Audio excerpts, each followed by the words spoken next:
دوستو اس ویڈیو کے اندر کئی بڑی رپورٹیں آپ سنیں گے۔ آپ سے درخواست ہے کہ اس ویڈیو کو مکمل دیکھیں اور اس چینل کو سبسکرائب ضرور کر لیجئے گا اور اس چینل کو جوائن بھی ضرور کیجئے گا۔ مظفر نگر کے فلت مدرسے پر مبینہ تبدیلی مذہب کا الزام، مولانا حفیظ الرحمان اور بیٹے زبیر کے خلاف مقدمہ درج۔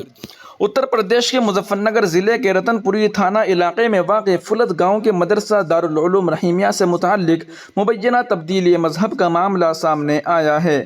تازہ رپورٹس کے مطابق مدرسے کے منتظم مولانا حفیظ الرحمان انصاری اور ان کے بیٹے زبیر انصاری کے خلاف اتر پردیش انسداد غیر قانونی تبدیلی مذہب قانون کے تحت مقدمہ درج کیا گیا ہے۔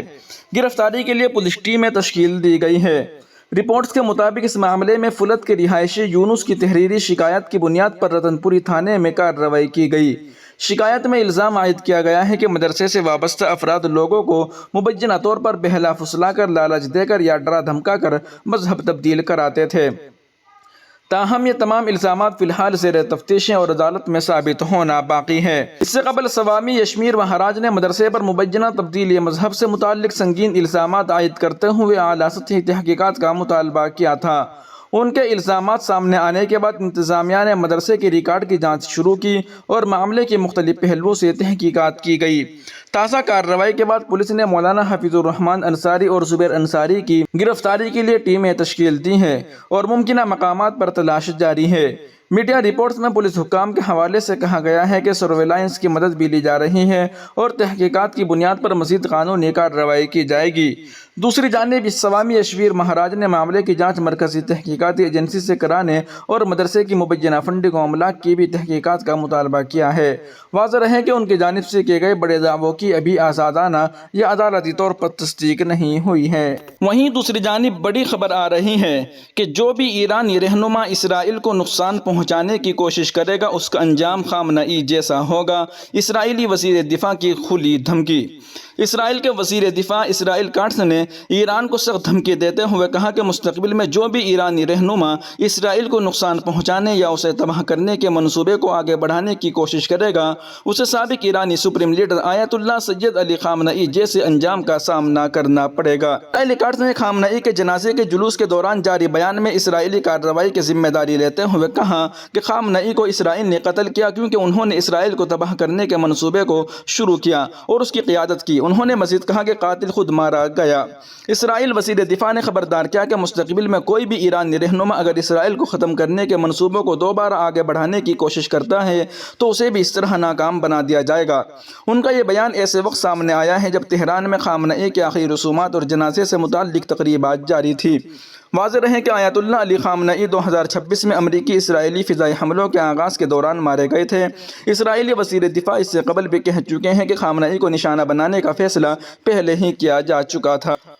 وہیں دوسری جانب جونپور میں شادی شدہ خاتون کا لرزہ خیز قتل، لاش کے 3 ٹکڑے کر کے مختلف مقامات پر پھینکنے کا الزام، پولیس مقابلے میں ملزم زخمی۔ اتر پردیش کے ضلع جونپور میں ایک شادی شدہ خاتون کے مبینہ قتل کا سنسنی خیز معاملہ سامنے آیا ہے۔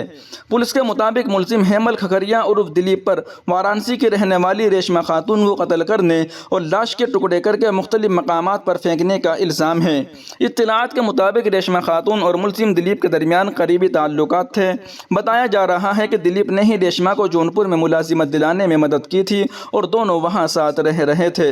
الزام ہے کہ واقعے کے روز واٹس ایپ چیٹ دکھانے کے معاملے پر دونوں کے درمیان تنازع ہوا۔ پولیس کے مطابق جھگڑے کے بعد ملزم نے مبینہ طور پر گنڈاسے سے ریشمہ کو قتل کر دیا اور لاش کے 3 ٹکڑے کر کے الگ الگ مقامات پر پھینک دیے تاکہ جرم کے شواہد چھپائے جا سکے۔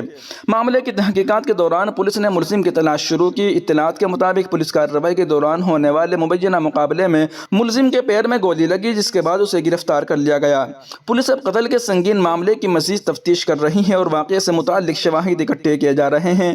الزامات کی حتمی قانونی حیثیت عدالتی کارروائی میں طے ہوگی۔ وہیں دوسری جانب آج 2 اہم عدالتی معاملے پر نظریں۔ اطہر خان کی ضمانت پر فیصلہ، راجستھان کی سرحدی مساجد کے انہدامی نوٹس پر جودھپور میں سماعت۔ ایسوسی ایشن for protection of civil rights APCR کے قومی سیکریٹری ندیم خان نے 2 اہم قانونی معاملات کی جانب توجہ دلائی ہے۔ ان کے مطابق آج صبح 10 بجے اطہر خان کی ضمانت کی درخواست پر فیصلہ متوقع ہے جبکہ دوپہر 2 بجے جودھپور میں راجستھان کے سرحدی علاقوں کی مساجد سے متعلق اہم عدالتی کارروائی ہوگی۔ اطہر خان 2020 کے دہلی فسادات کی مبینہ بڑی سازش سے متعلق کیس میں ملزم ہے۔ دہلی ہائی کورٹ نے مئی میں ان کی ضمانت کی درخواست پر سماعت مکمل کرنے کے بعد فیصلہ محفوظ کر لیا تھا۔ دوسرا معاملہ راجستھان کے سرحدی اضلاع میں مساجد اور دیگر تعمیرات کے خلاف انہدامی کارروائی سے متعلق ہے۔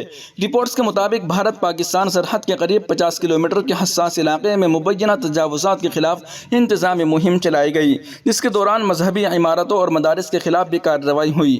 اس معاملے پر مذہبی املاک کو مبینہ طور پر نشانہ بنانے کے الزامات بھی عائد کیے گئے، جبکہ انتظامیہ اور بی جے پی سے وابستہ رہنماؤں نے کارروائی کو سیکورٹی اور تجاوزات سے جوڑا ہے۔ راجستھان وقف بورڈ نے بھی حالیہ انہدامی کارروائیوں پر تشویش ظاہر کرتے ہوئے مسجد کمیٹیوں کو جائیداد سے متعلق دستاویزات کی مکمل جانچ اور قانونی تیاری مضبوط کرنے کا مشورہ دیا تھا۔ اے پی سی آر کے مطابق ملک کے مختلف ریاستوں میں حالیہ دنوں مساجد کے خلاف انہدامی کارروائیوں اور نوٹس کے معاملات میں اضافہ ہوا ہے۔ تنظیم کے قومی سیکریٹری ندیم خان نے دعویٰ کیا تھا کہ صرف 15 دن کے دوران اتر پردیش، اتراکھنڈ اور راجستھان میں کم از کم 20 مساجد کو انہدام یا اس سے متعلق کارروائی کا سامنا کرنا پڑا۔ وہیں دوسری جانب قرآن کے استاذ کا منفرد احترام، شاہد آفریدی نے قاری محمد یاسر کو نئی گاڑی تحفے میں دے دی، حج کے اخراجات اٹھانے کا بھی دعویٰ۔ پاکستان کرکٹ ٹیم کے سابق کپتان شاہد آفریدی سے متعلق ایک خبر سوشل میڈیا پر تیزی سے وائرل ہو رہی ہے۔ وائرل رپورٹس کے مطابق شاہد آفریدی نے اپنی بیٹی انشا کو قرآن پاک حفظ کرانے والے استاذ قاری محمد یاسر کی خدمات کے اعتراف میں انہیں خصوصی انداز میں عزت و احترام سے نوازا ہے۔ سوشل میڈیا پوسٹ میں دعویٰ کیا گیا ہے کہ شاہد آفریدی نے قاری محمد یاسر کو اپنے گھر دعوت دی اور ان کی پرانی موٹر سائیکل کے بدلے نئی سوزوکی آلٹو گاڑی بطور تحفہ پیش کی۔ اسی طرح یہ بھی دعویٰ سامنے آیا ہے کہ آفریدی نے رواں سال قاری یاسر کو حج کے تمام اخراجات برداشت کرنے کا اعلان کیا اور اپنی چھوٹی بیٹی کو بھی ان سے قرآن پاک کی تعلیم دینے کی درخواست کی۔ قرآن پاک کے استاذ کی اس انداز میں عزت افزائی کی خبر سامنے آنے کے بعد سوشل میڈیا صارفین شاہد آفریدی کے اقدام کو خوب سراہ رہے ہیں۔ لوگوں کا کہنا ہے کہ استاذ بالخصوص قرآن کی تعلیم دینے والے معلم کا احترام معاشرے کے لیے ایک خصوصی اور مثبت مثال ہے۔ تاہم دستیاب ویب نتائج میں اس واقعے کی تفصیلات زیادہ تر سوشل میڈیا پوسٹ کے ذریعے سامنے آئی ہیں، اس لیے گاڑی اور حج کے اخراجات سے متعلق دعووں کو اسی نسبت کے ساتھ رپورٹ کرنا زیادہ درست ہے۔ وہیں دوسری جانب پیغمبر اسلام کے خلاف مبینہ توہین آمیز تبصرہ، سپریم کورٹ کا فوری سماعت سے انکار، کہاں پہلے پولیس کے پاس جائیں، نظام پر بھروسہ رکھے۔ سپریم کورٹ آف انڈیا نے پیغمبر اسلام حضرت محمد صلی اللہ علیہ وسلم کے خلاف مبینہ توہین آمیز تبصرے کے معاملے میں دائر مفاد عامہ کی عرضی پر فوری سماعت سے انکار کر دیا ہے۔ عرضی میں انفلوئنسر اور بی جے پی اقلیتی مورچے سے وابستہ نازیہ الہی کے خلاف کارروائی کے لیے عدالت سے فوری مداخلت کی درخواست کی گئی تھی۔ رپورٹس کے مطابق معاملہ جسٹس احسن الدین امان اللہ کے سربراہی والی بینچ کے سامنے فوری فہرست بندی کے لیے پیش کیا گیا۔ عدالت نے عرضی گزار سے کہا کہ وہ پہلے پولیس اور متعلقہ قانونی اداروں سے رجوع کریں۔ عدالت نے کہا پولیس کے پاس جائے، نظام پر بھروسہ رکھے۔ عدالت عظمیٰ نے حساس مذہبی معاملات کو سنسنی خیز بنانے سے گریز کرنے کی بھی تاکید کی۔ عدالت کا کہنا تھا کہ قانونی عمل کو نظر انداز کر کے ہر معاملے میں براہ راست سپریم کورٹ کو پہلا فورم نہیں بنایا جا سکتا اور عرضی گزار کو مقررہ قانونی طریقہ کار اختیار کرنا چاہیے۔ یہ معاملہ پیغمبر اسلام سے متعلق مبینہ قابل اعتراض تبصروں کے خلاف کارروائی کے مطالبے سے جڑا ہے۔ واضح رہے کہ سپریم کورٹ نے الزامات کی میرٹ پر کوئی حتمی فیصلہ نہیں دیا، بلکہ فوری سماعت و فوری فہرست بندی کی درخواست قبول نہیں کی۔ ناظرین و سامعین، ان اہم رپورٹوں کو آپ سن اور دیکھ رہے تھے محسن اسلام یوٹیوب چینل پر۔ تمام تازہ ترین اپڈیٹ حاصل کرنے کے لیے بھی ویڈیو کے نیچے سبسکرائب والے آپشن پر کلک کر کے اس چینل کو سبسکرائب ضرور کر لیجیے گا۔